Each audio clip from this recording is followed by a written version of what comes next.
আপনার কাছে যাবে, আপনার কাছে যাওয়া কি আপনার ঠেকাইতে পারবে না। কিন্তু যদি আপনি দেখেন যে এটা বিষাদের সাথে কাটছে, একটা মিনিটের জন্য সময় নষ্ট করবেন না, আপনি রুগীটাকে এই যে গ্রেট মনে করেন কালার সাথে কামড়াইছে, আপনি কেন বাঁচাইতে পারবেন না। এটা হাসপাতালে আসলেই সঠিক সময় আসলেই বাঁচবে। এই মেসেজটা দেওয়া যে যদি আপনি সাপ চিনেন যে এটা বিষাদের সাথে কাটছে, কারণ এই কামড়টা হয়তো দুই রকম। আমি তো বলছি যে গোবরা সাপ কাটছে, তাকে কিচ্ছু দেয় নাই, সে বেঁচে গেছে, কারণ তার বাইকটা হচ্ছে ড্রাই বাইক, তার বাইকটা হচ্ছে ড্রাই বাইক। যে কামড় দিচ্ছে কিন্তু রুগী এর কিছুই হবে না, বিষক্রিয়া হবে না। এইটাকে আপনি জানেন ড্রাই বাইক, এটা অবজারভেশনে রাখলে তখনই এটা ইয়ে হবে।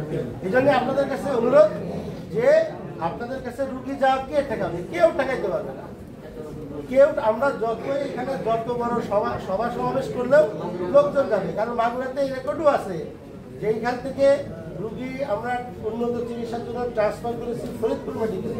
ফরিদপুর মেডিকেলের গেটের থেকে ফিরে এসে ওজার কাছে যে রুগী মারা গেছে, এরকম রেকর্ডও আমাদের কাছে আছে।